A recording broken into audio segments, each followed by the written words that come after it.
Okay, we'll get started for real and we will talk about all of those things. And my name is Julie Shields Rutina. I am the Director of College Planning, Education, and Training at MEFA. And I'm so happy that you're joining me tonight for the After the College Acceptance Financial Aid Offers and Your College Bill. And let me just point out the website that's right on this screen, mefa.org/collegebound. After the webinar, you can go to that URL on MEFA's website and find all the tools and everything we are talking about this evening. So let me just talk about the structure of the webinar and we'll get right into the content. So I would love this to be interactive. I want to answer all of your questions.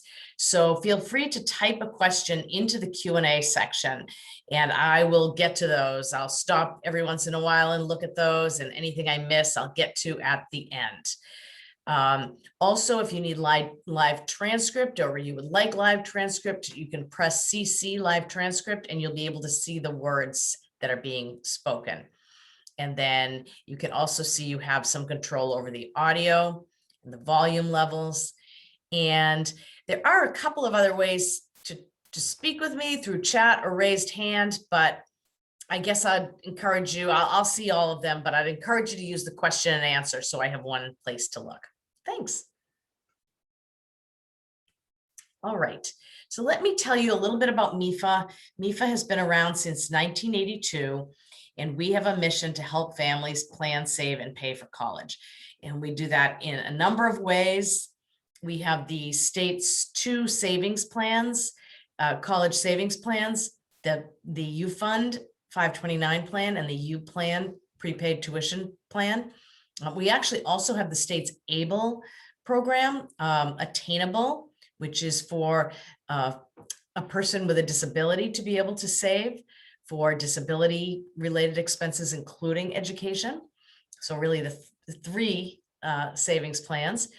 And what we're doing this evening is a part of that, just providing guidance to you at a very specific period of your life, probably when you, the student, or you, the parent, have a student who is a senior in high school graduating with a college offer. All right. So when we're going to get into all the nitty-gritty here, but I hope you have taken a moment to feel good about the stage that you're in. Congratulations. Obviously, students have worked really hard to get to the place where you are, and parents, you have been supportive of them, and it's been a year, right? So congratulations with, you know, I really think of all of the work that you've done to get to this point. So hopefully right now I'm going to talk with you about understanding your financial aid offers. If you haven't applied for financial aid, letting you know that you can still do that. And then we're going to talk about calculating the balance due early, so you're not panicked when it's when the bill lands in your mailbox. And then we'll develop a plan for paying that. So just to touch upon the type of financial aid that you may have received, financial aid is awarded based on two criteria and sometimes a mix. Some of the aid is merit-based, and that has been awarded to the student in recognition of achievements, many times academic grades, all of that, sometimes sports, athletic, art, theater, other characteristics. And that criteria differs from school to school, and that's why you probably saw a whole lot of different financial aid offers. One thing you just want to check on is if there is renewal criteria. So does the student need to keep a certain grade point average to be able to continue to receive that merit-based aid? That's an important question to ask of the college. And secondly, need-based aid has been offered to the student based on your family's financial eligibility according to those financial aid forms that you submitted, the FAFSA and possibly the CSS profile. So This is probably a little bit like what the financial aid offer looked like. And hopefully it had some cost information on there. If not, make sure you look at the costs so you know exactly what the billed and unbilled costs are going to be. And then it probably listed all of your types of aid, grants and scholarships, which are the best kind that don't need to be repaid. And then you might see a work study award. So what does that mean? That means that your student will find a job once enrolled, and it's easier to get a job on campus or with the college when you have work study, and then work and be paid up to the amount on the award offer. So sometimes nice to get to do that a little bit earlier, see if the college has a website with jobs, but otherwise, as soon as you get to campus, you'll want to look into getting a work study job so that you can earn that money. And then that's the money the student can use to pay personal expenses, maybe some books, things like shampoo, pizza, all of that. And then loans, and we're going to talk a little bit more about loans. But most likely you see these two loans on your award offer: federal direct subsidized and federal direct unsubsidized. They're both federal loans in the student's name only. The difference between the two is that the subsidized loan has the interest paid by the federal government while the student is in college. So that's really terrific. The unsubsidized loan is a similar loan, similar terms, but the interest does begin to accrue right away, even though the student does not need to pay it. And many of you have probably already accepted offers as of May 1st. And some of you may be in a rolling admission situation, and we'll do that going forward. But either way, at some point, you'll accept the aid offer from the college. And we're going to get into loans. And I know I have a question here. Great, I will answer that question in one moment. So here is some more information about the federal direct student loans. Student is the borrower, no credit check, a fixed interest rate that changes annually for it. We just got word on today, the rates for next year. So it's going to be 3.73 is going to be the fixed rate. I mentioned the difference between the subsidized and the unsubsidized. There is a small fee taken off the top of the loan. And what will happen is if you accept the loans as they are in the aid offer, then the college will let you know to go to studentaid.gov, and the student will go through some entrance counseling, which is just some information about these loans, the terms, the repayment options in the future, all of that good information, and then accept the loans and sign the promissory note right online. And once the student does that, that will be just subtracted from the bill, maybe before it even comes out. So that's important to do. And just a reminder that freshman year, student can take $5,500 in these loans, sophomore year, $6,500, and junior and senior year, $7,500. Some of that can be subsidized if your family qualifies on the basis of financial need from the FAFSA. Now, I have a question here, which is a really good one. If we decline the unsubsidized loan for freshman year, will it create a problem to receive it in the following years? And the answer is no. You can definitely do that. So if good idea to accept the subsidized portion, because again, the federal government is paying the interest on that. But if you think you can get by without the unsubsidized loan, it's perfectly fine to decline it, and you will still be offered the loan in the next years. And there should just be no problem with that. The only thing I would say, I have heard a couple of financial aid administrators talk about this. If you ever at this point, decided to go and make an appeal for more financial aid because of a change in your financial situation or something, probably the financial aid office would first have you borrow that unsubsidized loan before they could start to tweak other parts of your financial aid offer. Again, since they usually offer the same amount of loan to everyone. But other than that, it shouldn't cause any problems. Okay. And then just also, verification is a normal process that colleges go through with your financial aid applications. So they may still connect with you, ask you to submit something. So just do make sure that your student pays attention to all correspondence from colleges. And many times there's a portal for communications where the college will ask you to look on that portal and make sure there's nothing missing, no follow-up, no documents. Just make sure, especially now with the school that your student is going to attend, that you really stay on top of all communication.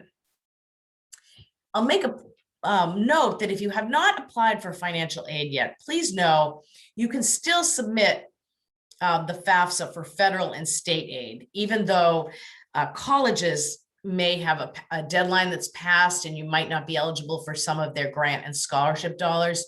You can still apply, which would then allow your student to be able to take these loans.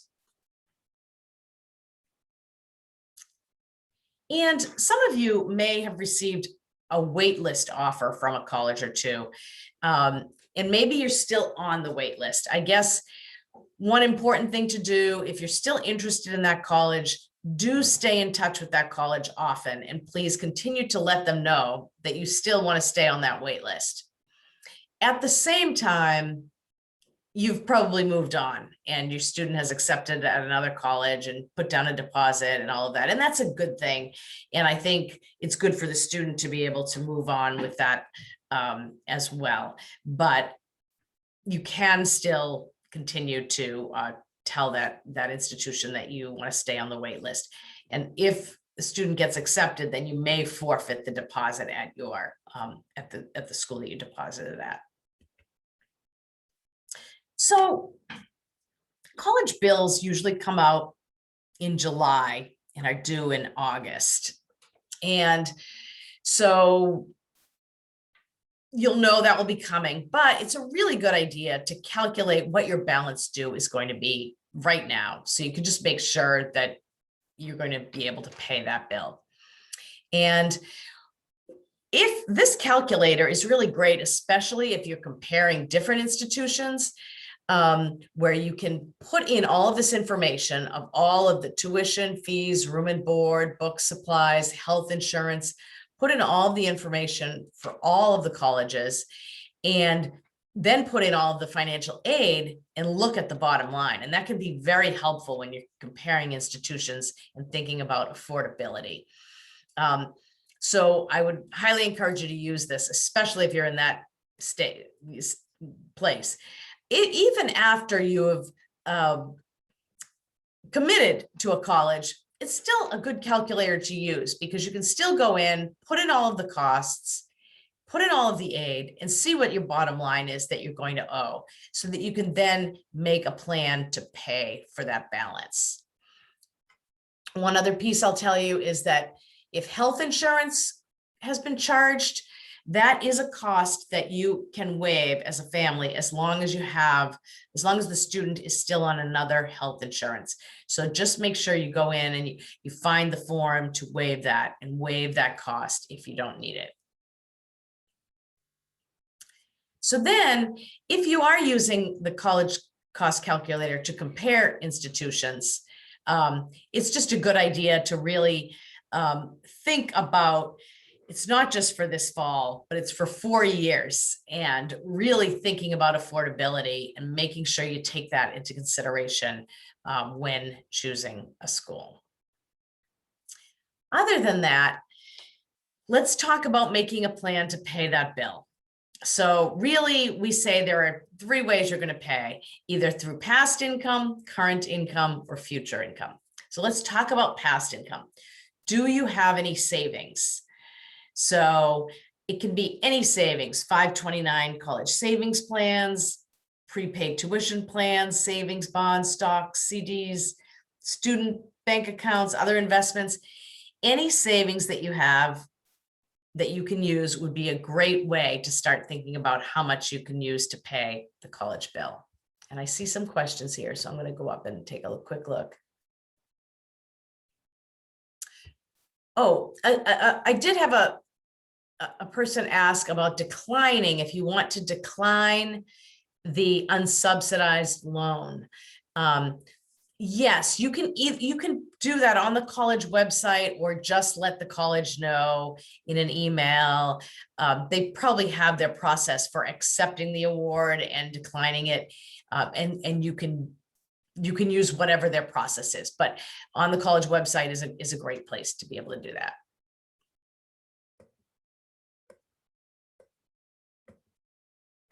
All right, so using savings, you'll be happy you have the savings. And if you have either the U.Fund or the U.Plan, one of the Massachusetts programs, here's all the information that you can use to withdraw your money and use it to pay the college bill. And I will be sending you these slides when I follow up with you tomorrow. And also I put them in the chat, so you can find them there if you want to download the slides. But with the MEFA U.Plan, you will get communication about how do you want to use your money, and you can complete those forms and return them. Or you can call the number there and request to have your money sent to the college, or if the college isn't one of those U.Plan institutions, request to have the money sent to you so you can then pay your college bill. And with the U.Fund, you can go to the Fidelity website or call and ask to withdraw a certain amount of funds to pay for your college bill. And then, in addition to past income, many families use some present income to cover college costs. And most colleges have an interest-free monthly payment plan. And it allows you to spread out the cost of your payments but to 9, 10, even 12 months. And the earlier you start, the more choices you have of, say, a 12-month plan, and the lower your monthly payment is. Whereas if you wait a couple of months, then you might be on a 10-month plan and have to pay a little more per month. But colleges usually charge a small fee, maybe $60, and then you can enroll in the payment plan and pay monthly. And your 529 plan will probably allow you to make those monthly payments out of that account as well. So if your college doesn't send you information about this, this is something you can ask about. But maybe you have a little extra money in your budget each month, and you want to pay that instead of using savings or borrowing. And then future income, which really means loans and borrowing. So, and this would be in addition to the loans that we talked about that are part of the student's financial aid offer. So do you as a family, you might have some savings, you might be able to do a little monthly payment plan, but do you need a little more money and need to borrow a loan? Many families do, and not only over time and with many children, I feel like most families do a little bit of all of this. So there are some keys. You want to borrow as wisely as possible. One thing is you should know your credit history and score, because any of these other loans will do a credit check, and your credit score can affect the rate you can receive. Borrow only what you need. You want to minimize your borrowing to minimize your future monthly payment.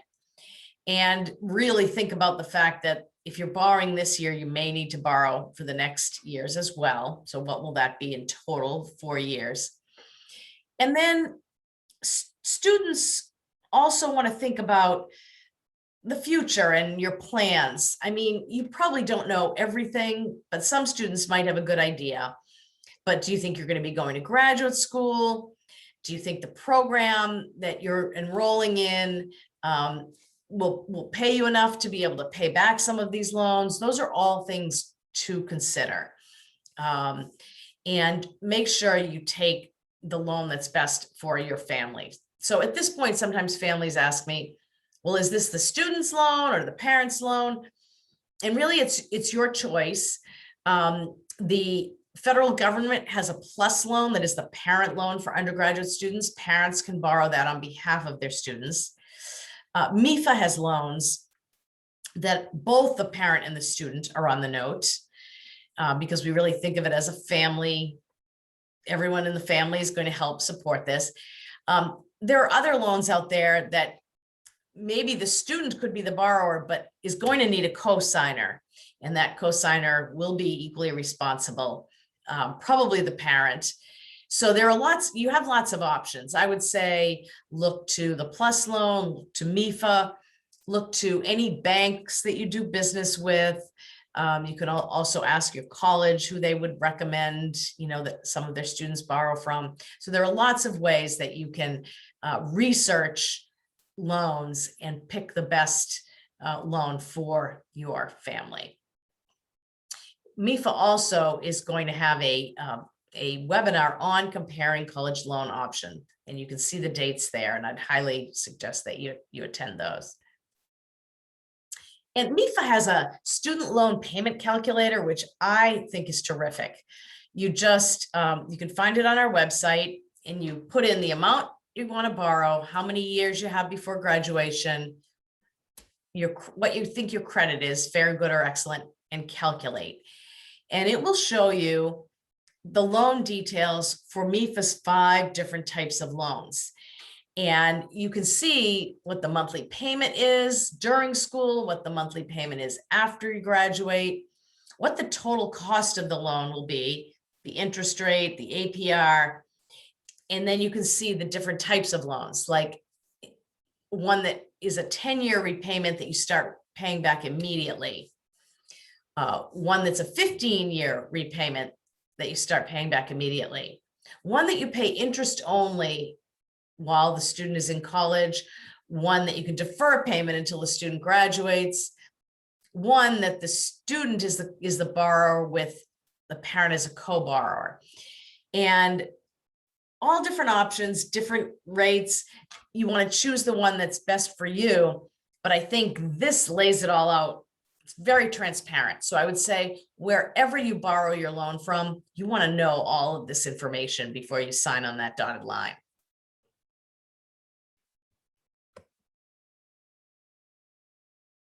So another good question, can we get a quote from multiple lenders? And the answer is yes.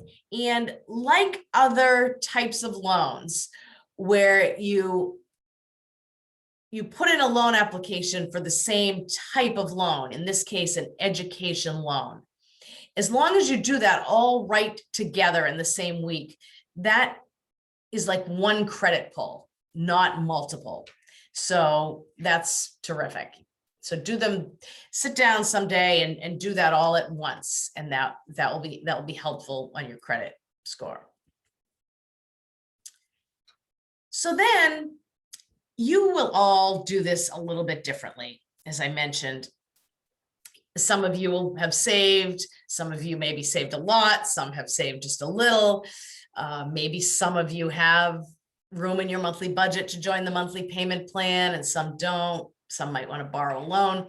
So you'll all do it slightly differently. But I'm just going to give an example of what it looks like. So this is one example of how one family would pay this $20,000 bill. Maybe the student would have some savings from a summer job, $1,000. Maybe the parent has $4,000 worth of savings that they want to use this year. And this family maybe would say, we just paid off a car loan, and so now we have $500 more in our budget every month. So I'm going to join the monthly payment plan and pay $500 for 10 months, and that's $5,000. But the family needs to borrow a $10,000 education loan as well, and that's how one family might come up with that $20,000. That education loan at $10,000, this is just very rough, but that probably is about $100 payment a month, which for some families might seem okay, and they can do that. But again, just remember, then there's going to be sophomore year, junior year, senior year. So that borrowing may continue and would be about the payment would be about 4 times that.